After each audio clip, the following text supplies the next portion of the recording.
A redação era sobre desafios para o cinema. O cara foi lá e escreveu sobre desafios para a cultura de maneira geral. Tangenciou, era só sobre cinema.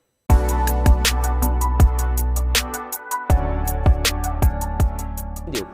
É muito comum a gente pegar candidato que às vezes o cara sabe escrever bem, às vezes ela sabe escrever bem, ele sabe, tem domínio de introdução, entende.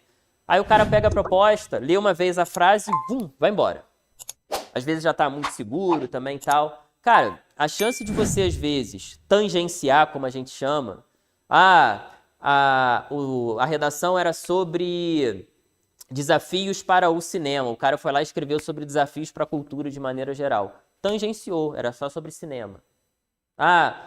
O desafio das polícias militares no Brasil. Aí o cara foi lá e escreveu sobre segurança pública de maneira geral. Envolveu o exército, envolveu forças armadas inteiras e tal. Tangenciou o tema.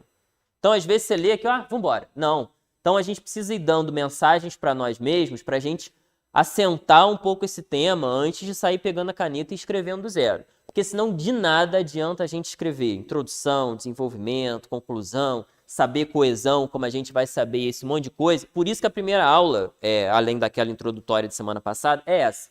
Porque não adianta você saber estrutura se você não sabe lidar com o tema. Tudo isso aqui, na verdade, no final das contas, é para você lidar melhor com o tema que foi dado para você. Tranquilo? E por fim, até deixei um exemplo aqui de pensamento. A gente já definiu qual é a nossa opinião central e quais são os argumentos.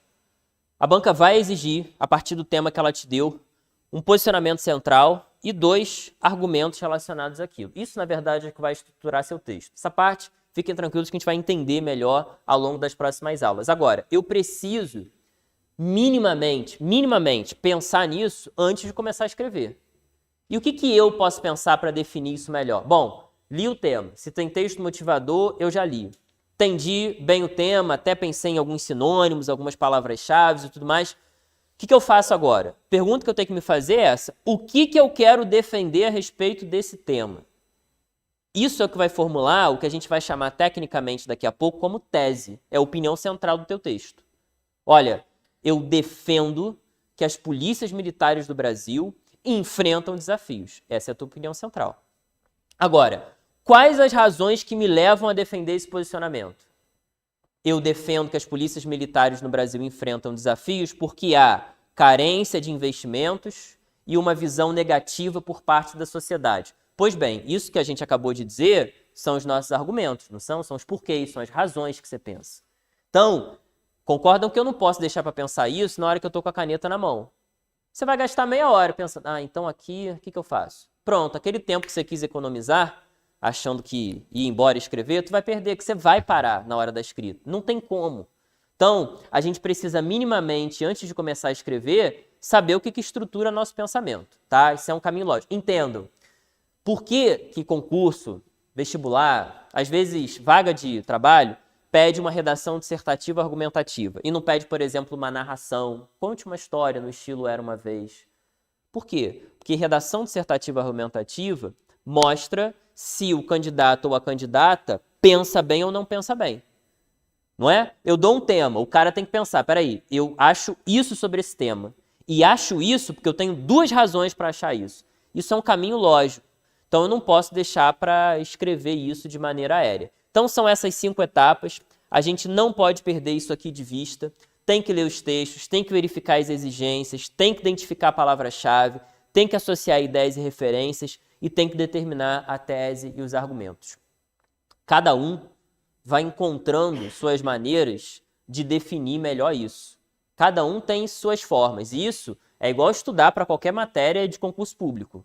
Tem gente que prefere grifar com 30 cores de marca-texto, tem gente que prefere sublinhar, tem gente que não escreve nada. Cada um vai encontrando. Para a redação, na hora de lidar lá com o tema, isso também, claro, para as propostas que eu vou trazer para vocês também. A gente tem que ir encontrando essa maneira de pensar nisso antes de sair escrevendo do zero. Tudo bem até aqui? Tranquilo? Para a gente fechar essa parte, povo de casa também, em qualquer coisa vocês sinalizem aí no chat. Olha só, eu trouxe um exemplo de uma prova do IBAD lá de 2022, uma prova de agente administrativo, nível médio, Qual era o tema? Porque qual é o nosso movimento? Recebi a folha de proposta. Primeira coisa que você faz, claro, até porque nem que você queira, você vai, vou fechar o olhinho para o tema, vou ler o texto motivador, você não vai conseguir, né? Tua ansiedade não vai deixar. Você vai ler o tema. Olha o tema dessa redação. Após a leitura dos textos acima, com base nos seus conhecimentos da norma culta da língua portuguesa, redige um texto dissertativo argumentativo sobre o tema: a responsabilidade do servidor público para o bom atendimento ao cidadão. Dê um título para a sua redação. Tá vendo? Se a banca exige título, é assim. Não disse nada de título. Não faça esta merda. Deixa isso quieto. Deixa isso para lá. A banca não exige. Você fez um título para a tua redação. Você não fez. Para a banca é indiferente em termos de vou dar mais ponto para quem... Não é. Então deixa isso quieto. Repara. A responsabilidade do servidor público para o bom atendimento ao cidadão. É uma frase temática longa e eu tenho uma série de coisas que começam a me vir à cabeça. Qual é a primeira coisa que você faz para tentar não levar um susto e não entrar em pânico? Tem texto motivador. Vai ter que ler. E aí, por que eu trouxe isso aqui? Para mostrar como que os textos eles vão encadeando. Olha o primeiro texto. 10 horas da manhã, agência do INSS, um senhor se aproxima do balcão de atendimento. O servidor público que o atende poderia dispensá-lo rapidamente e atender o próximo usuário à fila. Bastaria lhe dizer, aqui não encostamos ninguém, ou algo parecido, mas não há por que dispensar esse senhor. Ele está pedindo algo a que tem direito. Olha que palavra importante que aparece aqui. Então, estou falando de servidor público, estou falando de atendimento, ele tem direito a atendimento. Porém, expressa a demanda em sua linguagem, utilizando o vocabulário que conhece. Basta sensibilidade e boa vontade para interpretar o que ele está pedindo. Situações semelhantes a essa acontecem todos os dias em vários pontos de atendimento de órgãos públicos no país. Você deve estar pensando, lidar com pessoas é difícil. Sim, é muito difícil lidar com pessoas. É difícil lidar com as pessoas que você atende e é difícil lidar com você também. Sabe por quê? Porque você e as pessoas que procuram um serviço, enfim, todos nós, queremos ser reconhecidos e respeitados em nossa individualidade. E você demonstra esse respeito e reconhecimento quando dá atenção às pessoas e procura entender as suas demandas. Isso é fundamental para oferecer um bom atendimento ao cidadão. No nosso dia a dia, não temos dificuldades para identificar quando recebemos um bom ou mau atendimento. Pode ser em um restaurante, na farmácia, supermercado, banco ou qualquer instituição pública. Entretanto, quando refletimos sobre as causas que nos levaram a fazer uma avaliação positiva ou negativa do atendimento recebido, costumamos enumerar fatores que nem sempre dizem respeito exatamente ao serviço desejado ou produto adquirido. Quando falamos em bom atendimento, normalmente pensamos em atendimento cortês e gentil, e imaginamos um funcionário bem educado, com um grande sorriso. Cortesias básicas, como sorrir ou dizer as suas ordens, por favor, muito obrigado, são indispensáveis, sim, no contato com o usuário, mas, por si só, não garantem o bom atendimento. Por que esse texto é importante? Primeiro, que até por ser uma narrativa, um texto um pouco mais leve, né? Ele é grandinho, mas ele é um texto um pouco mais leve, você já começa a entender melhor o que é atender ao público. Só que eu estou falando de servidor público especificamente. E reparem que, primeiro que lá no meio do texto ele já falou sobre a ideia de direito, né? Aqui tem direito, queremos ser reconhecidos e respeitados, é um bom atendimento ao cidadão. Repare que essa expressão que está no tema, bom atendimento ao cidadão, né? E o final do texto é um final interessante. Porque ele vai dizer, olha só, dizer bom dia, muito obrigado, parará, ser cortês, ser gentil, o que ele diz? Por si só, não garantem um bom atendimento. Para este tema aqui, isso quer dizer que responsabilidade do servidor público para o bom atendimento ao cidadão não é você defender que o servidor público tem que ser educado e ponto final. O próprio texto 1 já diz, olha só, não é só dar bom dia não. Os caras têm direito ao atendimento. Então, o texto já faz uma ressalva aqui, né? O texto 2, como eu disse a vocês, olha, às vezes é uma charge, é um cartoon, é uma tirinha, é um texto um pouco mais direto. Olha lá, moça, eu quero reclamar da demora na fila. É só aguardar no final da fila, senhor. Vai ler esse troço. Tem uma crítica aqui, né? Lentidão. Isso me faz pensar o quê? O serviço, então, tem que ser eficiente, não é? Quem já estudou direito administrativo ou direito constitucional sabe lá o princípio da eficiência no artigo 37, no caput do 37. Então, o serviço é lento, eu tenho que ir para a fila para reclamar, eu não tenho direito, demora. Eu começo a pensar em coisas aqui. E o terceiro era uma citação à Lei 13.460, né, que é justamente a ideia da proteção, da defesa, dos direitos ali dos usuários dos serviços públicos. Olha lá, o usuário de serviço público, ele está falando do usuário, que no tema é cidadão, que está lá. O usuário de serviço público tem direito à adequada prestação dos serviços, devendo os agentes públicos e prestadores de serviços públicos observar as seguintes diretrizes: urbanidade, respeito, acessibilidade, cortesia no atendimento aos usuários, igualdade no tratamento aos usuários, vedado qualquer tipo de discriminação. E não é à toa que o texto 3, porque a referência bibliográfica também é importante. Isso aqui é tirado de uma lei. Isso quer dizer, para o meu tema, que bom atendimento ao cidadão é uma responsabilidade não no sentido de gentileza, como o próprio texto 1 vedou. Não é à toa que o texto 3 é uma lei. Então, a ideia de responsabilidade aqui quer dizer sobre uma responsabilidade no sentido de ser um dever. Talvez, se eu leia só assim num primeiro momento, se eu for ler esse tema sem a ajuda dos textos motivadores, Nicolas, eu consigo chegar a esse raciocínio. Claro que você consegue. Talvez você demore mais até do que o tempo que você dispôs, de 3, 5 minutos, para ler os textos que a banca te deu. Como que se seleciona texto motivador? Falando da área de cá, não é aleatório. A gente não joga no Google o tema e pega os 3 primeiros textos. Então, o texto que foi colocado ali, ele tem uma razão de ser. Ele não é aleatório. A banca aqui provavelmente determinou, inclusive, como um texto 3, uma citação a uma lei, para poder puxar o cara para esse entendimento. Olha só, é responsabilidade do servidor público. Não é qualquer coisa.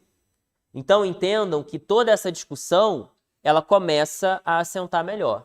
Observa, se eu tenho um tema como esse, responsabilidade do servidor público para o bom atendimento ao cidadão, concordam comigo que eu tenho responsabilidade como palavra-chave, não é? Porque eu tenho que pensar que ideia é essa de responsabilidade que me foi pedida. Uma expressão-chave ali é a própria ideia de servidor público e, claro, a própria ideia ali de atendimento. Eu não estou falando da administração pública. Olha a chance de você escapar do tema. Eu não estou falando da administração pública. Estou falando do atendimento que a administração pública oferece. Não estou falando de como que o governo investe, não investe. Eu estou falando do atendimento ao cidadão. E aí vejam, qual é a função nossa? Principalmente para quem nunca pegou um tema de redação em concurso público. O tema está dado, está na tua mão. Qual é a tua primeira etapa, além de fazer sozinho isso que a gente está conversando, que é li os textos, vi, por exemplo, que nesse caso a banca me exige um título, certo? Vi aqui que eu tenho as palavras-chave responsabilidade, servidor público, atendimento especificamente, né? Vi, então, algumas associações de ideia. Eu posso pensar que a gente está falando de responsabilidade no sentido de um dever legal, por exemplo. A gente está falando de responsabilidade no sentido, inclusive, também de uma obrigação, de um senso moral. Às vezes são palavras que vêm à nossa cabeça que você vai ali, ó, rascunhar, puxar junto, para não perder, porque às vezes aquilo vai te guiar. Estou falando de servidor público. Servidor público é quem? É representante, então, do serviço público. Lembro que é pago com dinheiro público. Servidor público tem a ver com lei. Servidor público é diferente do privado. Ideias que vêm à minha cabeça para eu poder entender melhor de quem que eu estou falando. Ah, estou falando de atendimento. Atendimento tem a ver o quê? Com eficiência, com demanda, com resolver ou encaminhar problema. Fiz isso tudo. O que eu tenho que determinar? Eu preciso determinar qual é a minha tese, quais são os meus argumentos. O que isso significa? A banca disse assim, ó, o tema é esse. O que você tem a dizer sobre ele? É isso que a banca, na verdade, quer saber ali por trás. Agora, o que você tem a dizer é muito vago. Qual é a dica que a gente vai sistematizar aqui? O caminho mais fácil e, ao mesmo tempo, mais seguro é você reconhecer quais são desafios relacionados àquele tema. Porque se a banca está te pedindo uma dissertação argumentativa, se ela quer que você tenha uma opinião sobre aquilo, quer que você traga 2 argumentos, o que ela quer? Defende alguma coisa relacionada a esse tema. O que você tem a me dizer sobre isso? Qual é o caminho mais fácil? Reconhecer que existem aqui, no caso, embora seja uma responsabilidade do servidor público, o bom atendimento ao cidadão passa por desafios. Essa poderia ser, inclusive, uma tese nossa. E eu preciso definir quais são os 2 argumentos. Então, o caminho mais fácil para a maioria dos temas é você, de fato, problematizá-lo. Ter uma tese a respeito de um tema é você transformar o tema num problema. Segurança pública no Brasil. O tema é assim. Essa frase não me diz nada. A responsabilidade do servidor público para o bom atendimento ao cidadão. Essa frase não me diz nenhum problema. O que eu digo sobre isso? Você que vai problematizar. Olha, a responsabilidade do servidor público para o bom atendimento ao cidadão é uma obrigação da administração. Uma vez que é um imperativo legal, argumento 1, estou dando uma justificativa. E também uma forma de se aproximar do cidadão. Segundo argumento, é a minha segunda justificativa. Pronto, montei minha tese, montei meus 2 argumentos. Posso ir pelo caminho, que é um caminho talvez mais fácil de a gente pensar em argumentos, que é transformar num problema de fato. Quais são causas que impedem isso aqui? Embora seja uma responsabilidade do servidor público, o atendimento ainda enfrenta desafios, como falta de investimento do próprio governo e preconceito da sociedade em relação ao servidor público, por exemplo. Então, quando eu transformo num problema, reparem que quando eu digo, olha, é um dever, mas ainda tem problemas. Quais são? Esse quais são os seus 2 argumentos que você vai tirar. Então, o caminho mais fácil é você receber o tema, fez o que a gente fez, você vai, geralmente, transformar aquilo num problema, certo? Eu tenho que reconhecer aquilo como uma problemática. Problemática em que sentido? Eu preciso dizer, defender uma opinião sobre aquilo. Eu tenho algo a dizer sustentado com 2 argumentos. Pô, Nicolas, por que você está sempre pensando em 2 argumentos? 2 argumentos. Porque é o número mínimo e, ao mesmo tempo, máximo num espaço de redação que a gente tem, tá? Eu não deixei a folha inteira de linhas ali, mas o que vocês recebem, o pessoal talvez aqui da sala vai enxergar um pouco melhor, mas você tem aquela folha básica de 30 linhas que está aqui. A proposta vem aqui em cima, acabou. Aqui a folha de rascunho oficial vem separado. Então, você não tem um espaço discursivo. O IBAD faz alguns concursos com redações de 50 linhas. Não é o padrão, digamos assim, do IBAD, e nem dos concursos públicos. Tribunal, área militar, a tendência é você fazer o padrão de 30 linhas no máximo. Então, você vai escrever ali uma redação entre 20 e 30, tá? Nicolas, uma proposta como essa, por exemplo, que eu não sei se alguém pensou nisso, não me diz qual é o mínimo de linhas. O que eu faço? 20. Menos de 20 você não faz. Porque é arriscado. Primeiro, porque mesmo que a banca não exija, você não faz um texto dissertativo com menos de 20 linhas. Não faz. Ah, Nicolas, eu faço. Tá mal feito, tem que fazer com mais. Então, ainda que a banca não determine, o mínimo que você vai se guiar é 20, 25 ali. E o máximo, claro, 30 ali, evidentemente, tá? Respeitando aquelas margens, aquilo tudo. Então, meu povo, para a gente poder fechar a nossa ideia, queria que a gente saísse da aula de hoje entendendo que qualquer proposta temática que bata na nossa mão agora, seja inicialmente, por exemplo, na semana que vem eu vou trazer uma proposta para a gente já produzir uma introdução. Qualquer proposta temática, eu preciso exercitar isso aqui. De tentar identificar as palavras-chave, ver se tem texto motivador, se não tem, tentar definir, porque tudo isso é fundamental para essas etapas seguintes que a gente vai escrever. Tranquilo? Reforçando, o pessoal que não estava aqui na semana passada, evidentemente que vocês terão produções. Num primeiro momento, por exemplo, na semana que vem, eu vou pedir uma produção só da introdução para a gente olhar, vocês vão ter um prazo. Geralmente isso vai para casa parece escola, isso vai para casa, no sentido de que para a gente poder ganhar tempo aqui na aula, de fato. Então, o pessoal que está aqui no presencial, claro, vai entregar a folha com data marcada, tudo direitinho. O pessoal que está em casa vai mandar por e-mail, conforme a gente já combinou. O pessoal que está em casa vai ter a correção também lá, e aí a gente vai se comunicar direto por e-mail. Qualquer dúvida que vocês tenham ao longo da semana, falem comigo. Esse material vai para vocês. Na semana que vem a gente conversa um pouquinho sobre introdução. Tranquilo? Senhores, tudo bem? Tranquilo? Pessoal de casa, tranquilo? Boa noite, vão em paz. Boa semana para vocês. Até segunda-feira que vem. Tchauzinho, gente. Pessoal de casa, aquele abraço. E aí, curtiu essa aula? Então faz o seguinte, deixa agora mesmo o seu like para fazer com que esse vídeo chegue ainda mais longe e ajude ainda mais pessoas. Inscreva-se no canal e ative o sininho. Aproveite também para poder deixar o seu comentário aqui embaixo. Se tiver alguma dúvida, pode deixar também, que a gente vai estar acompanhando tudo. Valeu?